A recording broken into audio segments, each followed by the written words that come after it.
Hi friends, welcome to our channel. आज हम पढ़ने जा रहे हैं एनआरसी के बारे में। आपने बहुत जगह ये नाम सुना होगा, शायद आपको थोड़ी बहुत कन्फ्यूजन भी होगी। तो आइए आज हम इसके बारे में पढ़ने जा रहे हैं। तो जैसे कि आपने देखा होगा, हम एक रफ सा डायग्राम बनाते हैं भारत का।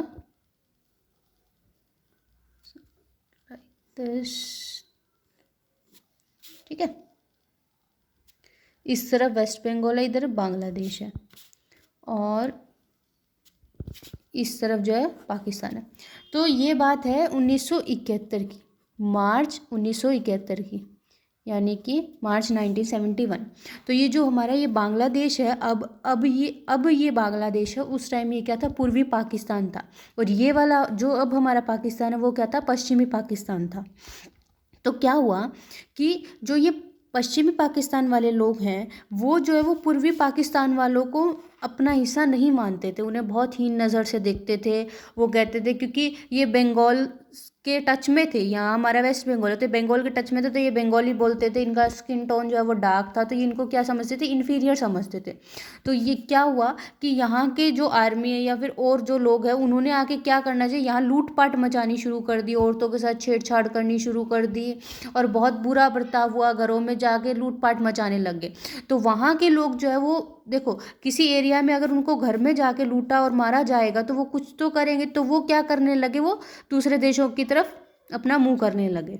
तो उस टाइम क्या हुआ कि ऊपर उनके आसाम ही पड़ता था, क्योंकि वेस्ट बंगाल में सिक्योरिटी बहुत ज़्यादा टाइट थी, क्योंकि ये हमारा कोस्टल एरिया, और यहाँ जो है वो आसानी से उनकी एंट्री भी हो जाएगी, और उनकी शक्लें भी जो है वो आसाम से मिलती है, क्योंकि एक टच आ जाता है किसी एरिया का बोली में या उसके टोन में। तो ये चीज़ थी, काफ़ी हद तक उनके इनसे तो मिलते जुलते थे ये वेस्ट बंगाल और इससे, पर वेस्ट बंगाल में सिक्योरिटी ज़्यादा थी, इसलिए वो असम की तरफ चले गए। तो क्या हुआ, तब इंदिरा गांधी के पास ये लोग आए। तब इंदिरा गांधी ने क्या किया, 26 मार्च 1971 को उसको बांग्लादेश को इंडिपेंडेंट घोषित कर दिया। मतलब अपनी आर्मी भेज के यहाँ से इनको भगा दिया, और ये जो भी युद्ध हुआ, और उसके बाद ये क्या हो गए, ये अपना अलग देश बांग्लादेश बन गया। पर देखो, ये बात है 24 मार्च 1971। उससे पहले ये तो लूटपाट मचा ही रहे थे, यहाँ पे इनको तंग कर ही रहे थे। तो क्या हुआ, लोग आने लगे। तो तब तक तो ठीक था, बट 1971 के बाद इन्होंने बांग्लादेश बना दिया, इनका अलग कर दिया। पर लेकिन उसके बाद भी जो लोग हैं वो यहाँ पर आने लग गए। ठीक है, उसके बाद भी जो लोग हैं वो इसमें आ रहे थे।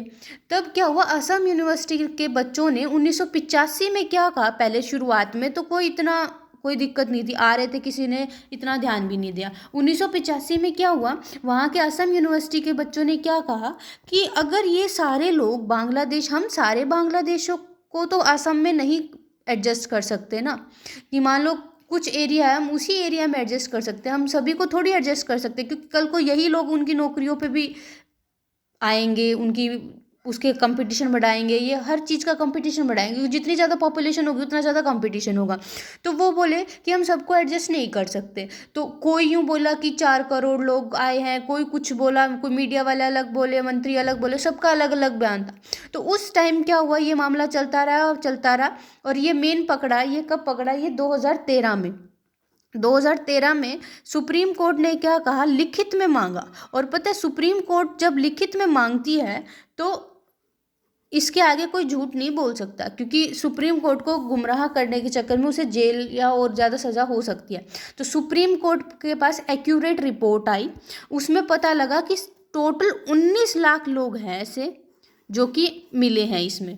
ठीक है, आइए थोड़ा अब समझते हैं कि सुप्रीम कोर्ट ने क्या कहा। सुप्रीम कोर्ट ने क्या कहा, देखो, जो 24 मार्च 1971 से पहले आए उनको तो सबको नागरिकता दे दो, कोई दिक्कत नहीं है।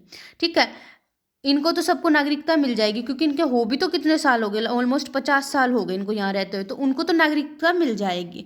और सुप्रीम कोर्ट ने क्या कहा कि एक नेशनल रजिस्टर बनाओ। सुप्रीम कोर्ट ने क्या कहा कि national register national register for citizenship, जिसे हम एनआरसी बोले, सुप्रीम कोर्ट ने क्या कहा, एक रजिस्टर बनाओ और उसके तहत पता करो कि कितने लोग जो हैं वो भारत में आए हैं, कितने लोग जो हैं वो एक्स्ट्रा रह रहे हैं, उस हिसाब से पता करो। तो उसमें पता लगा कि टोटल 19 लाख लोग ऐसे थे जो थे, मतलब इसमें बाहर से आए थे। ठीक है, तो एक चीज़ तो ये देख ली हमने। अब देखो एनआरसी का क्या कंडीशंस थी वो बताते हैं और उसके बाद बताते हैं कि इसका क्या हुआ। एनआरसी में ये कंडीशंस थी कि कोई भी 30 डॉक्यूमेंट की लिस्ट है, ठीक है, 30 डॉक्यूमेंट की लिस्ट दे दी जिसमें आपके ज़मीन के कागज, घर के कागज, आपका किराया पता, आप किस किराए के मकान में रहे तो उसका पता, कोई बिजली का bill, pan card, voter card, कुछ भी आपके पास है तो वो आप अपनी आइडेंटिटी की तरह दिखा दो। ये सभी एनआरसी सभी असम के लोगों पे लागू हुआ। आपके पास जो जो है वो आप दिखा दो और उसके तहत आपका नाम जो है वो टिक हो जाएगा एनआरसी में कि आप वो हो जाओगे, ठीक है।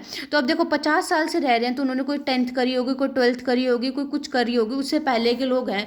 बल्कि 1971 को 50 साल है, उससे पहले जो आए हैं उन वो तो कितने साल पुराने हो गए, ठीक है, वो तो कितने साल पुराने हो गए। तो वो चीज़ हुई कि इनको डॉक्यूमेंट की लिस्ट देती है। अगर वो उन डॉक्यूमेंट की लिस्ट में मतलब वो नहीं पेश कर पाते हैं तो उनको 4 महीने का टाइम और दिया जाएगा कि अपनी बात पेश करने के लिए कुछ भी आप प्रूफ दिखा सकते हो, भी आप यहाँ के नागरिक हो, ठीक है। अगर वो भी नहीं है ना आपके पास तो वो यस अगर वो भी नहीं है आपके पास तो क्या करो, सुप्रीम कोर्ट आप जा सकते हो। अगर आप सुप्रीम कोर्ट में भी पेश नहीं कर पाए तो आपको डिटेंशन सेंटर भेज दिया जाएगा।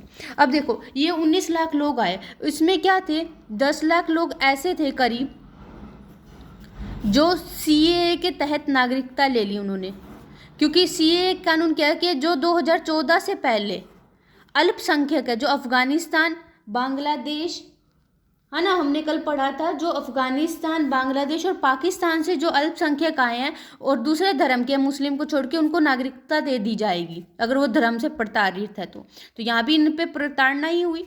तो वो उन्होंने क्या किया, सीएए के तहत नागरिकता ले ली ऑलमोस्ट 10 लाख लोगों ने। बचे 9 लाख लोग जो कुछ भी पेश नहीं कर पाए, तो उनको क्या हुआ, डिटेंशन सेंटर भेज दिया। डिटेंशन सेंटर क्या होता है कि बंद रखा जाता है इनको, क्योंकि इनकी कुछ था ही नहीं। और दूसरी चीज़ पता है क्या हुई, उस टाइम सरकार ने क्या बोला कि जो सीए और एनआरसी है, पहले ये कह रहे थे कि ये 10 लाख तो प्रूफ हो गए, इन 9 लाख का जिनका कहीं कोई रिकॉर्ड नहीं है कि ये बाद के आए हुए हैं, क्योंकि अगर पहले के आए होते तो इनके पास सब कुछ ना कुछ तो प्रूफ होता। इसका मतलब ये बाद में आए हैं और कब आए हैं वो भी हमें नहीं पता, तो इनको बांग्लादेश लौटा दो, ठीक है।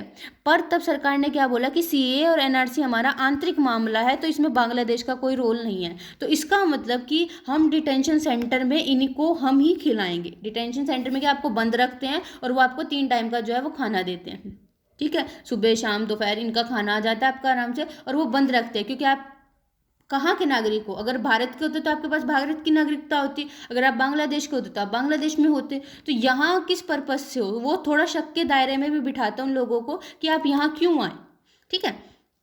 तो ये चीज़ है, तो इनको क्या करता है डिटेंशन सेंटर। अब देखो डिटेंशन सेंटर अलग होता है, थोड़ा सा इनमें फ़र्क होता है अरेस्ट में और डिटेंशन सेंटर। अरेस्ट में क्या होता है, आपने कोई जुर्म किया, इस बेस पे आपको जेल हो रही है, किसी को भी जेल हो रही है, उस इंसान ने जुर्म किया और उस बेस पे उसको जेल हो रही है और उसको दंड दिया जाएगा उसके सजा के। डिटेंशन सेंटर में क्या, आप शक के दायरे में, आपके पास कोई सबूत ही नहीं है इसलिए आपको सिर्फ बंद रखा जा रहा है, इसमें आपको 3 टाइम का खाना आराम से मिलता है। तो ये था एनआरसी।